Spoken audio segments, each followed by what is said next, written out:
Hello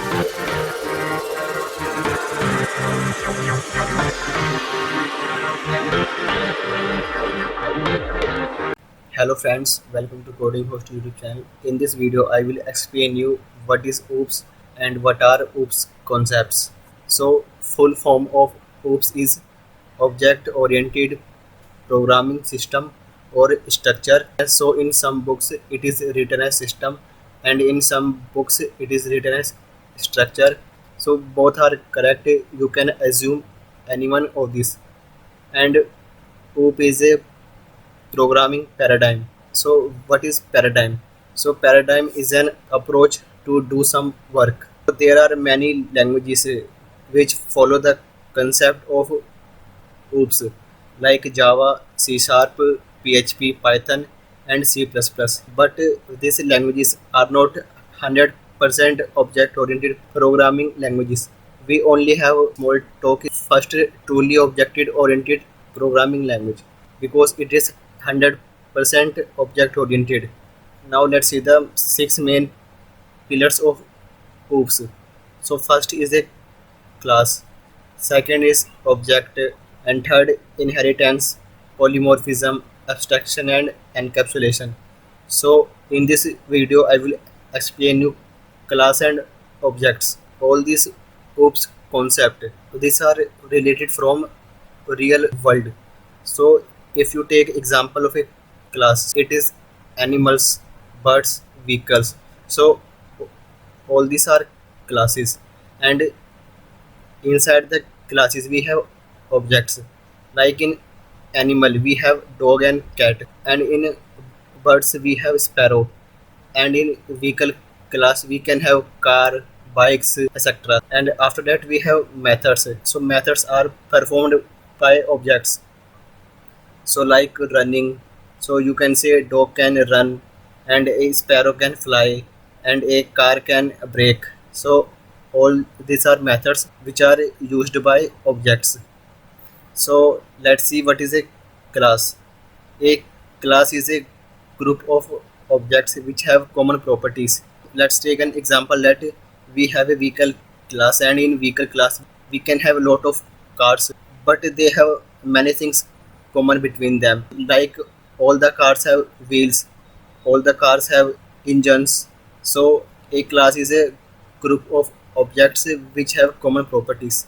And the second point is it is a template or blueprint from which objects are created.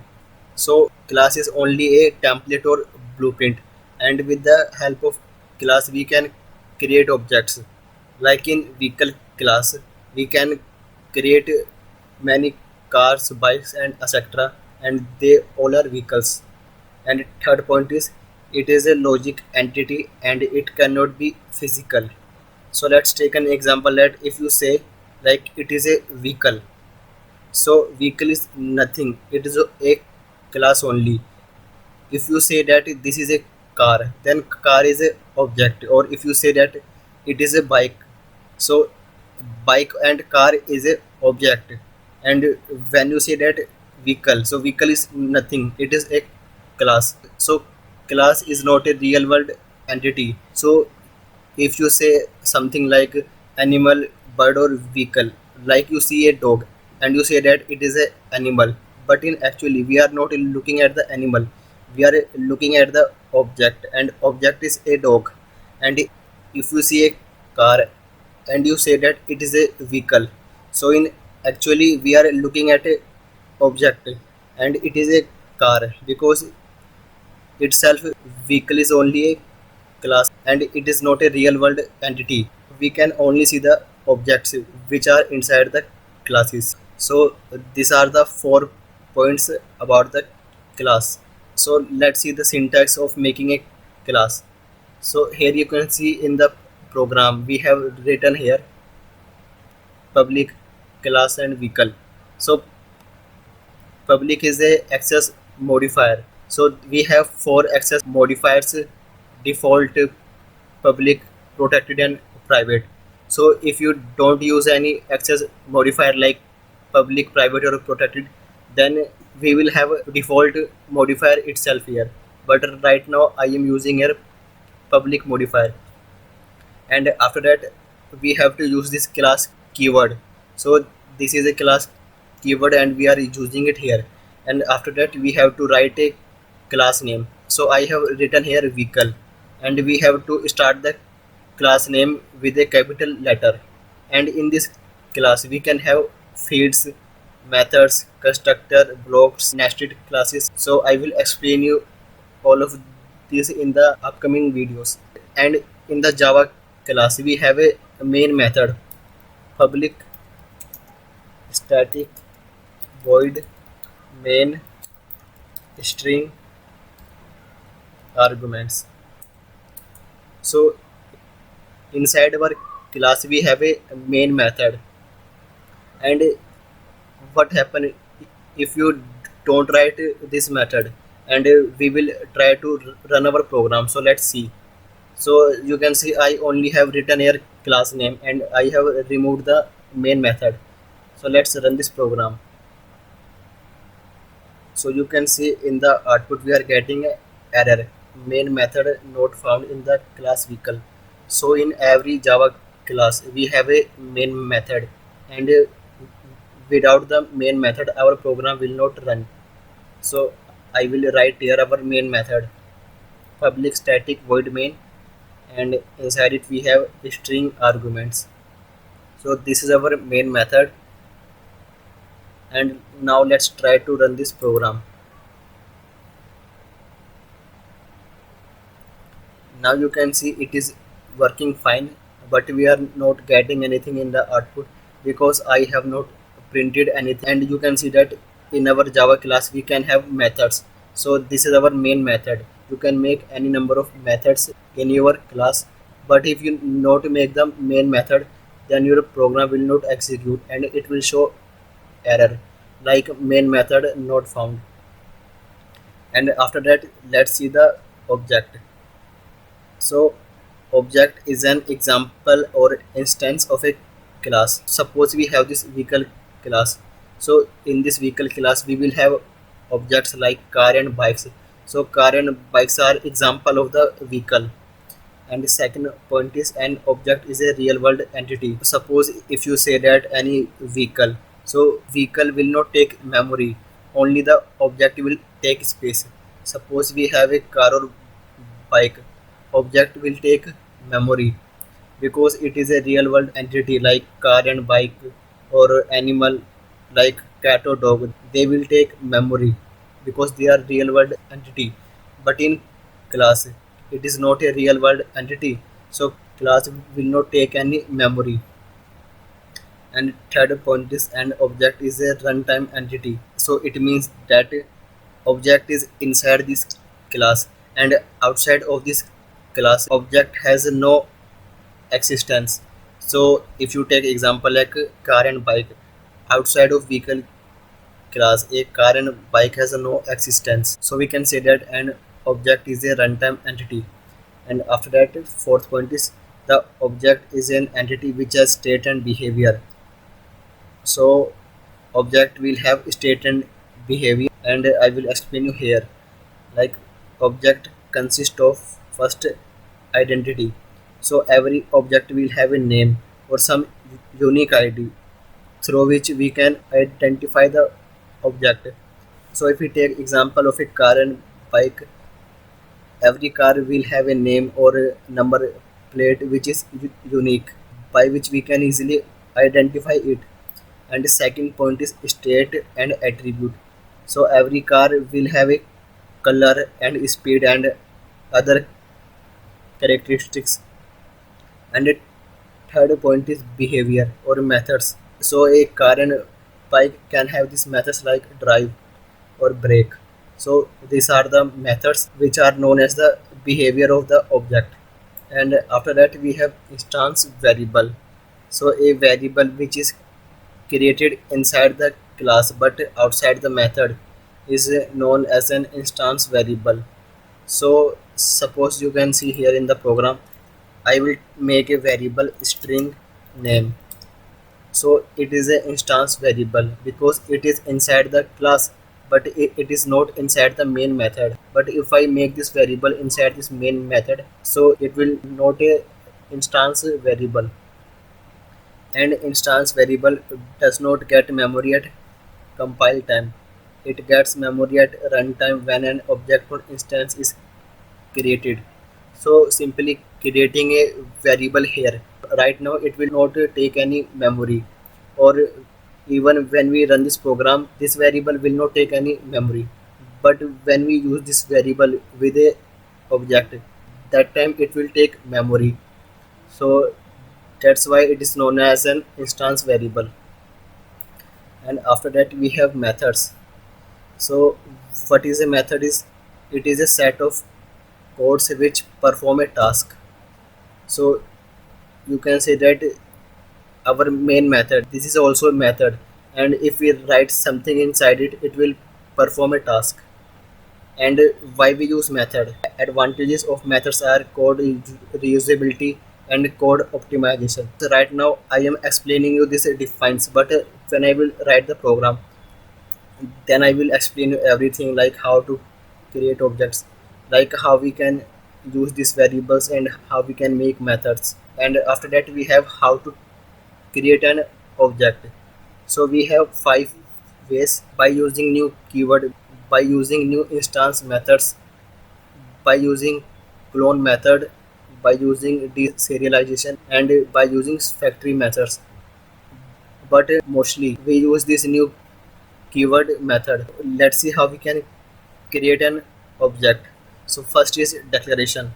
So for this step, first we have to use the class name, and it is vehicle. So vehicle v1. So now we only have declared a variable name for our object, and right now it will not take any memory. And in the second step, instantiation.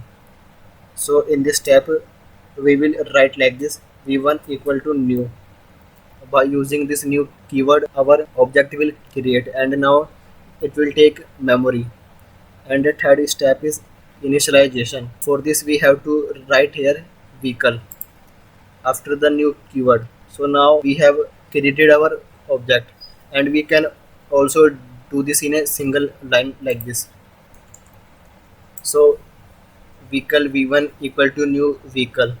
So now we have made our object, and v1 is the name of our object.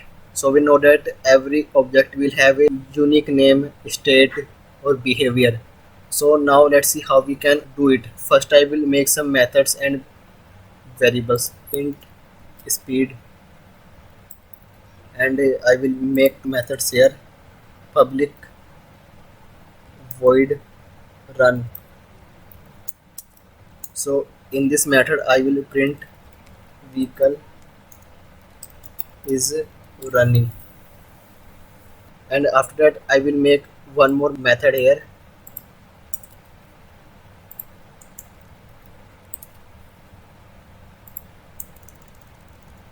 vehicle has stopped. So you can see that I have taken some variables and method in our program, and let's try to run this program.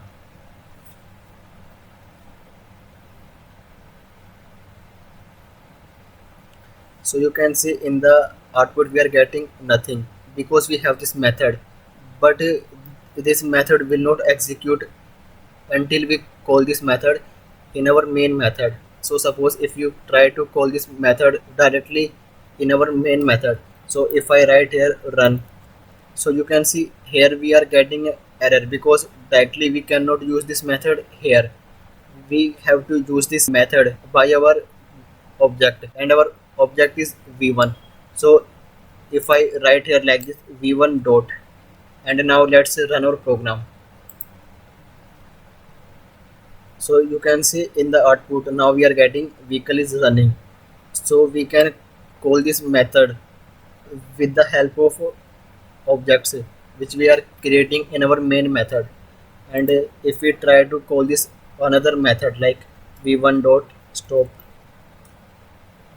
and let's run this program. So you can see in the output we are getting vehicle is running and vehicle has stopped. So we can call this method with the help of object. And now let's see how we can initialize our object. Like we have to give our objects name and speed. So we have these three methods: reference variable, by methods, and by constructor. So first I will show you how we can do this with reference variable.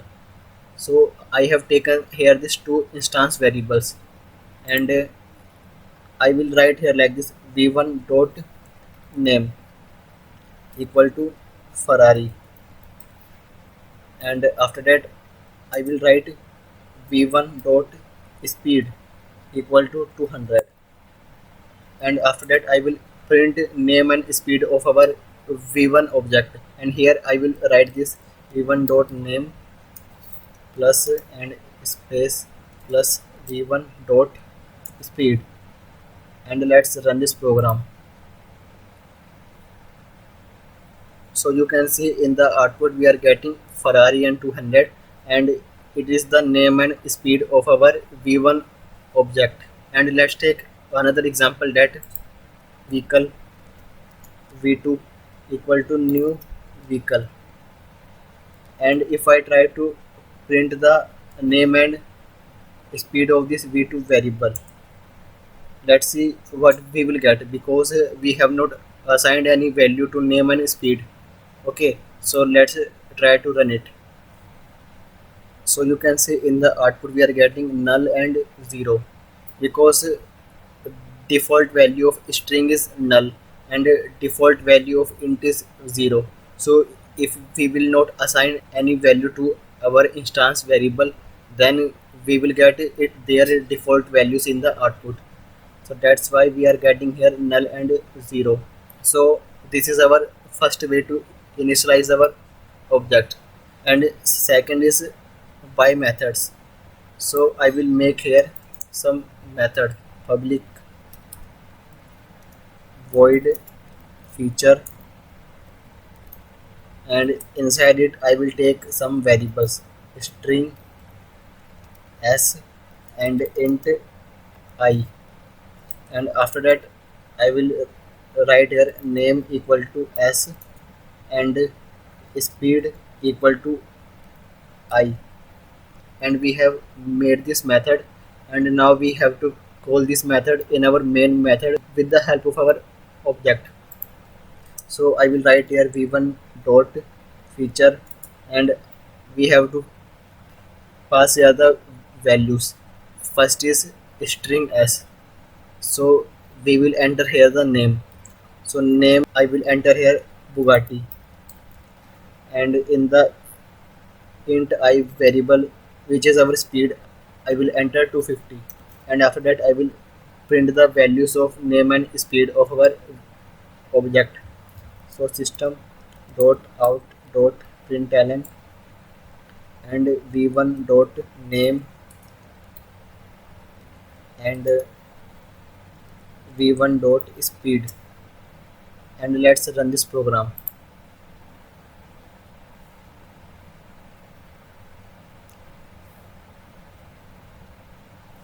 So you can see in the output we are getting Bugatti and 250 its speed.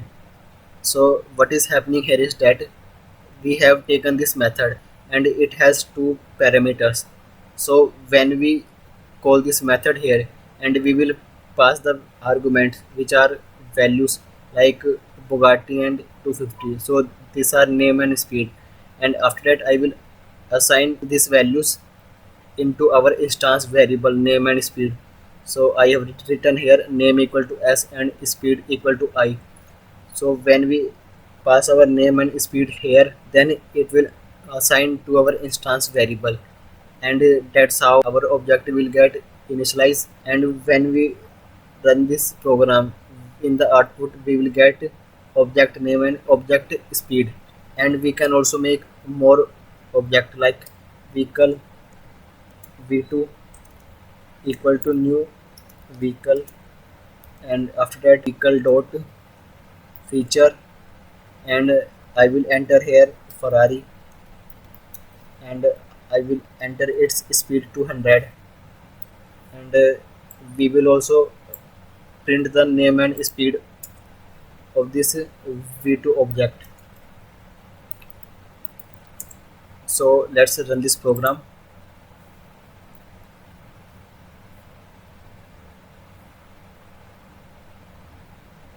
So you can see we are getting Bugatti 250, which is the speed and name of the first variable v1, and Ferrari and 200, which is the name and speed of our second object v2.